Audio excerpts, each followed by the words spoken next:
Your Excellency, the Governor of Bauchi State, you know, when I described Governor Muazu as my colleague, he shook his head. He said he was never my colleague.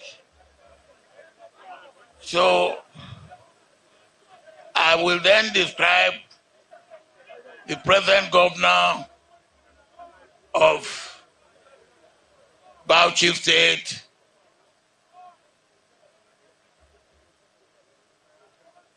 as a man who is following the path I and Governor Muazu have followed. Maybe he will not shake his head.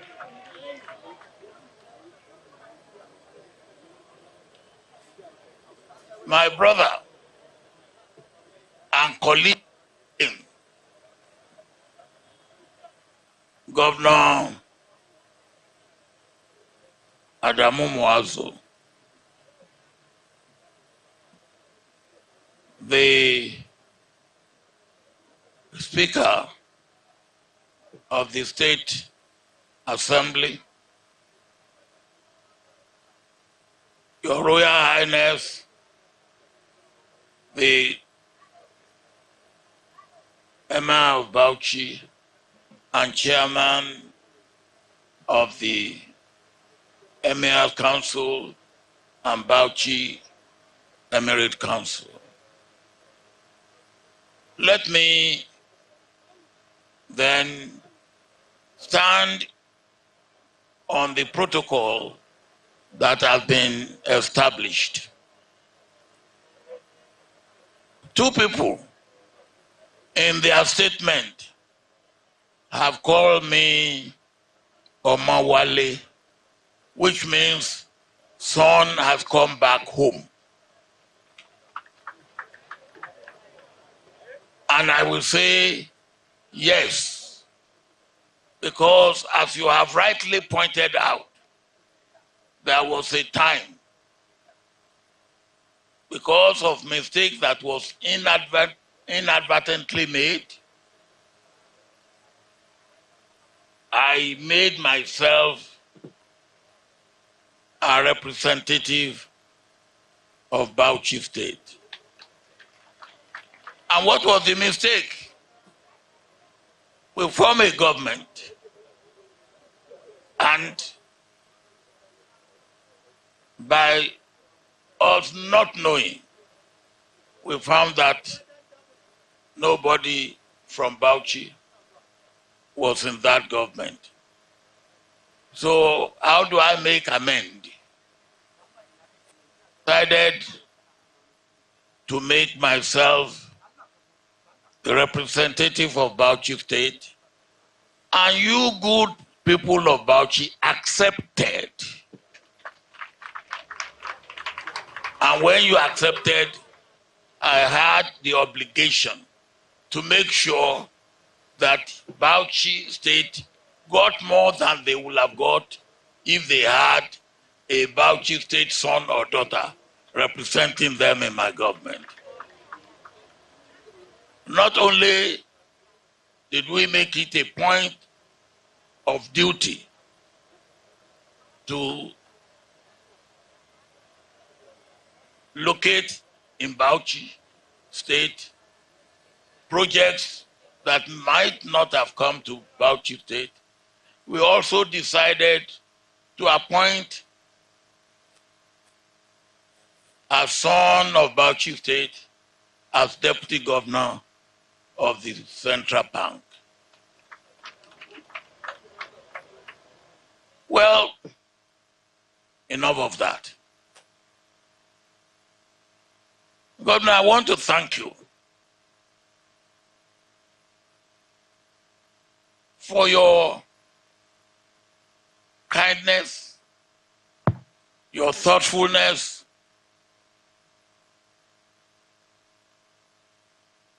and your foresight, and I will take them one by one, for inviting me, and for what we have seen of the foundation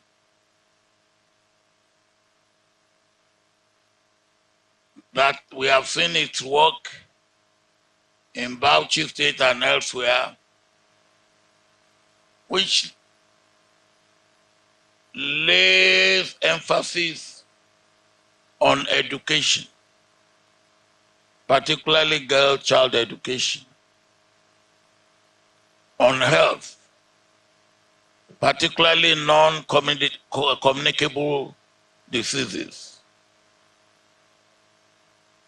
and capacity for hearing, on food security and nutrition security, and on employment generation,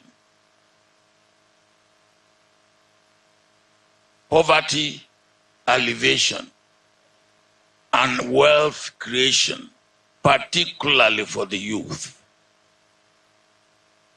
And I want to thank you because you have kindly and rightly decided to be the partner, to make yourself and make Bauchi State our partner in our foundation, particularly in enhancing hearing capacity for those unfortunate people who have lost a lot of ability to hear well. I thank you very much for this. I will come back to you, Mr. Governor, but let me pay a little bit of attention to my who has refused to be my former colleague, and now I'm referring to Governor Adamu Mwazo. Yes. How can you say we are not colleagues? The contribution that you personally made was very significant to making me a president of Nigeria. It was, otherwise I will take that drum from you. It was your residence in Jos that you gave to us in 1999 for the Just Convention for PDP, where I was elected as the candidate of PDP for presidential election of that year. If you have not given us the use of that house, which served us very well, maybe the story would have been different. I cannot be thankful enough to you, and I will continue to be thankful enough to you. And whether you accept it or not, you are my colleague. Not only that, anytime there was a bit of storm, you are one of those that I relied upon. In the G84, is it G84? Huh? to take the battle to the others. But one good thing, my dear brother, was we were not perfect. No. We were not saints. No. But we were committed. And we were not self-centered nor selfish. We were patriotic and nationalistic. And the difference was clear. And it's clear even today. So, to people like you, I will continue to say thank you for joining hand with me to take Nigeria to where we were able to take it between 1999 and 2007. Governor, I come back.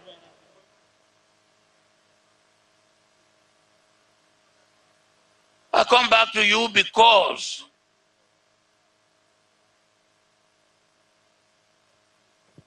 what do you look for in leadership? And people ask me now, why is what happened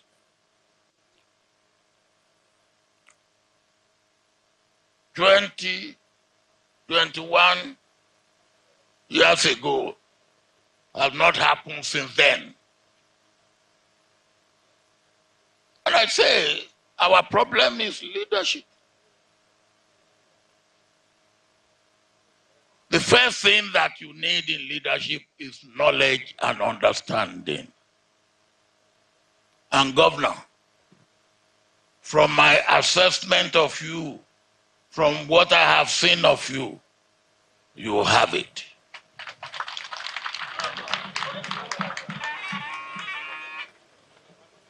Now, if you don't stop that, your drum. Is it the drum or flute, whatever it is, I will take it from you and put it in my pocket.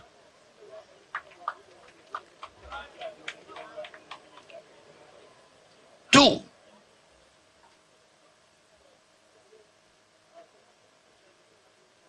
one of the first lessons I learned in the army is that you must have objective. You must have mission. Your mission must be clear. It must be understood and understandable to everybody. And it must be a mission you can make and state in very simple one-sentence language.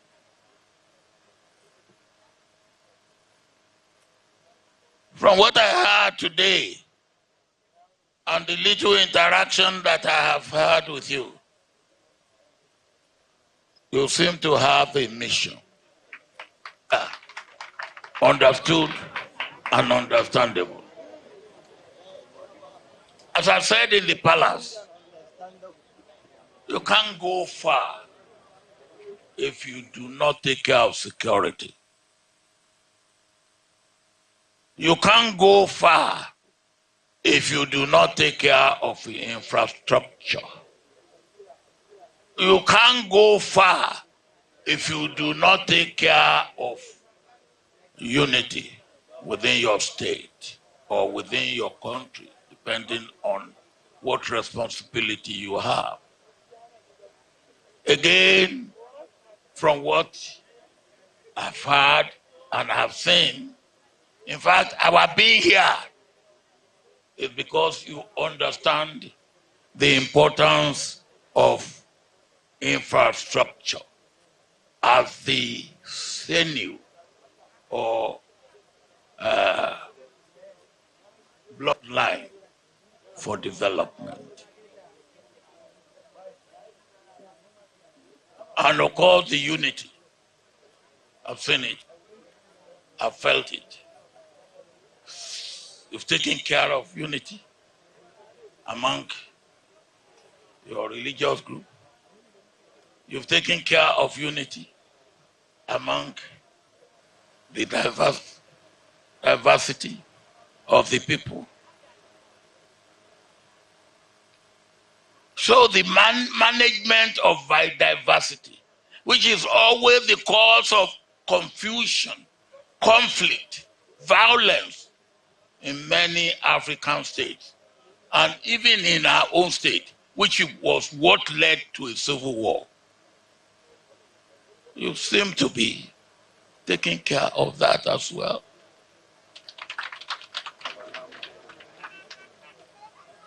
Governor,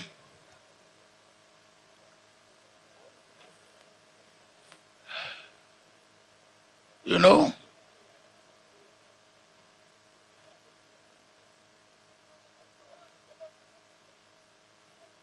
in the military, before we go out for a parade, we have what we call practices, and then we call it rehearsal,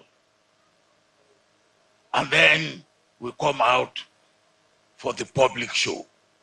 It must have taken us even some months, but definitely weeks, more than days, that we have been practicing and we have been rehearsing.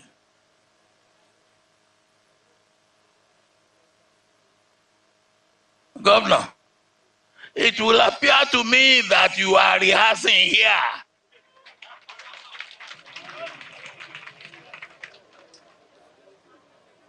Well, let me keep watching.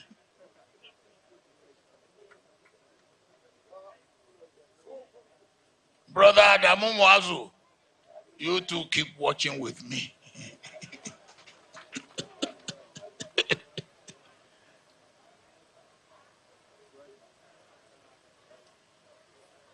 But let me emphasize what we want to do.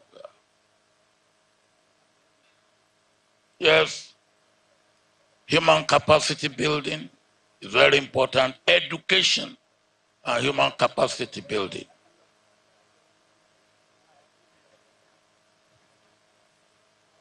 World Bank says we have over 20 million children who should be in school that are not in school. For a population of about, what, 220, 230 million.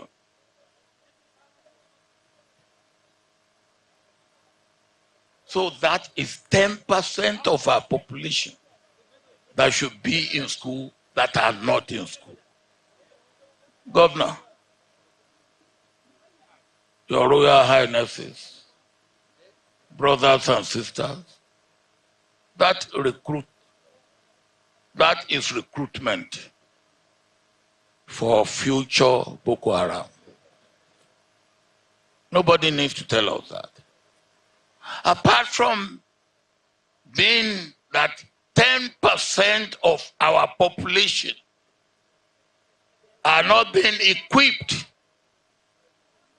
to develop their innate ability, innate capacity to be able to serve themselves, their family, their community, we are also preparing them to be recruited in 10, 12, 15 years' time for whatever form of Boko Haram it will be at that time, whatever form of banditry it will be. It will not be kidnappers in the usual sense of it. They may just be coming to homes and be snatchers of people from their homes. Think about it. Health, we have talked about that. You cannot talk of developing human capacity when you don't have what I call adequate health delivery service for your people. And I talk of, if you don't want to talk about alleviation of poverty, talk about wealth creation. I say to people, the world is fed up with talking about poverty in Africa. God has not created Africa for a land of poverty. We made Africa a land of poverty. Advertently or inadvertently by our leaders in Africa. And of course, if it's a human action, the putting it right must also be a human action. Now, Governor, I said I have seen a little bit in the short period that I'm here, and from what I have followed up about you serving the people of the state and building a legacy that will stand the test of time. Once again, I want to congratulate you. And as we commission the dualization out of 121 roads that you have embarked upon, 3 are now being commissioned. And as we commission them, the dualization of 7-kilometer Awala Maiduguri Road, the 17.7-kilometer Awala to Sir Abubakar Tafawa Balewa International Airport Road, and the 30-kilometer Gubigari to Ruda Bida Sea and Nasarawa Road.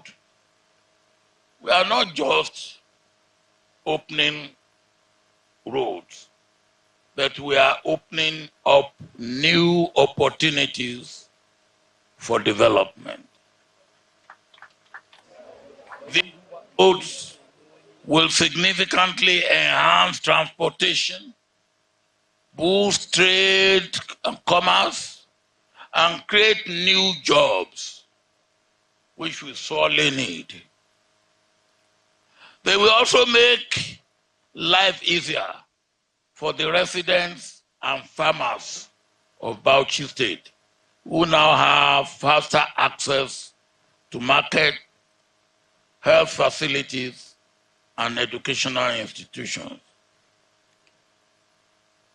Once again, I congratulate you, the governor, and members of your executive council who have been your partner or your collaborator in this exercise. Let me also congratulate the contractors who work on this project.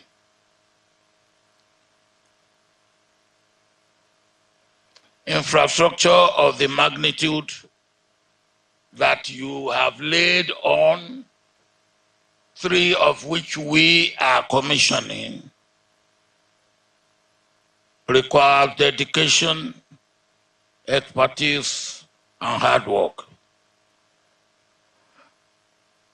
You have done an excellent job in completing these projects with quality and within the stipulated time. And I know these projects galloped a lot of money. I encourage you to maintain the same level of professionalism and commitment as you continue to deliver infrastructure that will stand the test of time.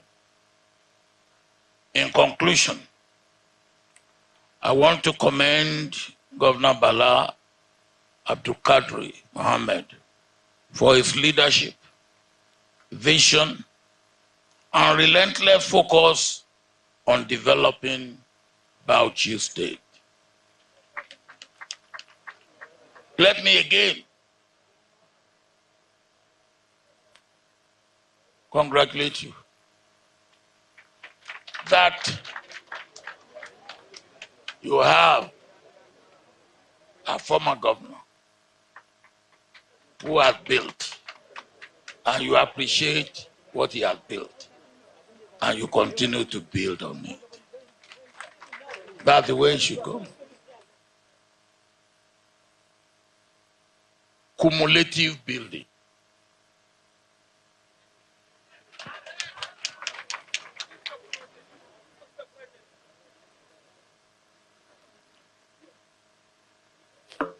The people of Bauchi are lucky to have a leader who not only listens to their needs, but acts upon them with such determination. I encourage you all to continue to support him as he takes Bauchi to greater heights, not levels, because we have had people of levels, and rather than going to higher levels, they are going to lower levels. We ask you to go greater height.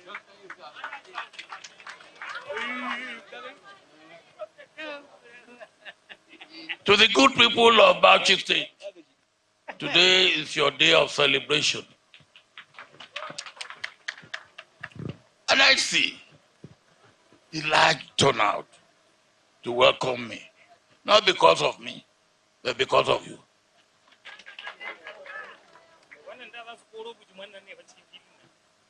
And when we arrived,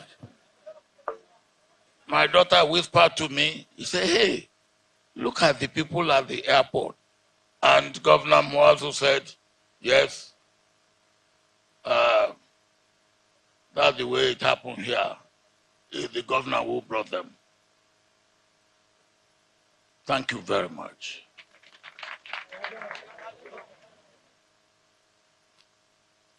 Your and hospitality reflect the strong bond between government and it is clear that you stand firmly behind the great progress being made under Governor Bala Abdulkadir Mohammed's leadership.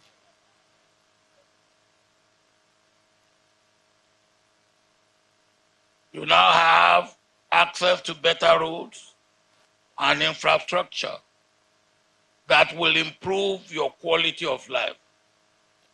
I urge you to take care of these assets and take advantage of the opportunity.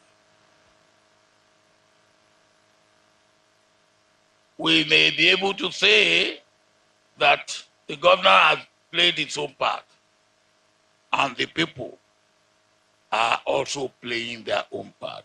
And that is when you have development. On this note, it is my great pleasure to formally commission the Bauchi Township roads and the Gubi to Nasarawa Road, and I congratulate everyone involved in making this a reality. May this project continue to serve the people of Bauchi State for many, many years to come. And may you, Governor Bala Mohammed, continue to be remembered for your service to the people of Bauchi State, for your service to Nigeria, and for your service to humanity in general and to God in particular. Thank you.